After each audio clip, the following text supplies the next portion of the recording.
Dubai international cricket stadium में एक ऐसा मुकाबला होने जा रहा है जो क्रिकेट की दुनिया का सबसे बड़ा रोमांच माना जाता है।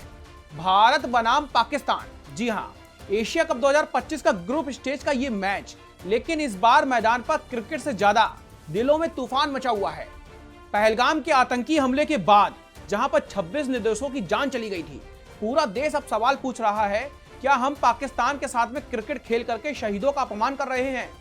चलिए इस विवाद की पूरी कहानी समझते हैं। दोस्तों, सब कुछ जुलाई में शुरू हुआ जब एशिया कप का शेड्यूल रिलीज हुआ था। भारत होस्ट था, लेकिन हाइब्रिड मॉडल के तहत सारे मैच दुबई शिफ्ट हो गए थे। 14 सितंबर को भारत पाक के बीच की भिड़ंत बिताई हो गई, लेकिन फिर पहलगाम का वो कायराना हमला हो गया जब पाक समर्थित आतंकवादियों ने भारत के 26 पर्यटकों को मार डाला था। जिसके बाद भारत ने ऑपरेशन सिंदूर चला करके आतंकवादियों को उनके घर सहित उड़ा दिया था। लेकिन जिन महिलाओं के सिंदूर उजाड़े गए थे, उनके आंसू आज भी हर आंखों में हैं, हर जुबां में हैं।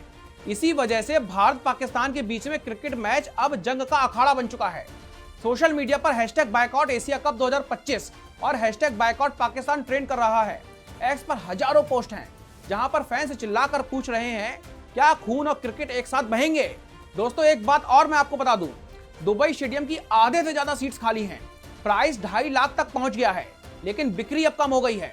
अब दोस्तों, बात पाकिस्तान की अगर हो तो राजनीति कैसे मैदान में नहीं आएगी?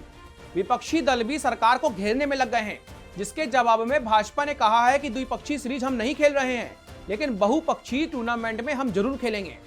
अब कोई पहलगाम पीड़ितों के परिवार वालों के बारे में बात ना करे, ये कैसे हो सकता है? क्योंकि सबसे ज्यादा दर्द उन्होंने ही झेला है। कानपुर की रहने वाली ऐशान्या द्विवेदी, जिनके पति शुभम को धर्म पूछ करके मार डाला गया था, उन्होंने अपील करते हुए कहा है कि ना ही आप लोग स्टेडियम जाइए और ना ही टीवी खोलिए, क्योंकि बीसीसीआई और स्पॉन्सर्स संवेदनहीन है। दोस्तों, अब इसमें कानूनी जंग भी तेज हो गई है। 4 लॉ स्टूडेंट्स ने सुप्रीम कोर्ट में PIL दायर की है, जिसमें उन्होंने कहा है कि मैच को रद्द कर देना चाहिए, क्योंकि ये आर्टिकल 21 का उल्लंघन है और गरिमा का सवाल भी है। अब इन सारी उठापटक के बीच में क्या BCCI मैच रद्द कर सकता है? अभी इसका जवाब तो साफ नहीं है, पर BCCI के सेक्रेटरी देवजीत सैकिया ने स्टेटमेंट दिया है कि हम सरकार की नीति को फॉलो कर रहे हैं, क्योंकि हमें बहुपक्षीय टूर्नामेंट खेलना जरूरी है, वरना हम पर ICC के सेक्शंस लग जाएंगे। वैसे आपको बता दें कि सरकार की पॉलिसी कोई बायलैटरल नहीं है, लेकिन मल्टीनेशनल जरूर है।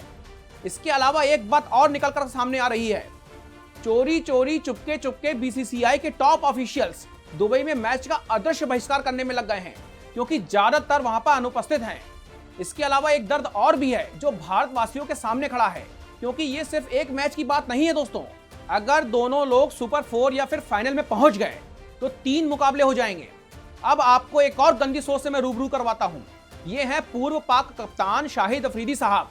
उन्होंने कहा है कि भारत में मुस्लिम क्रिकेटरों के घर जलाने की धमकी मिलती है।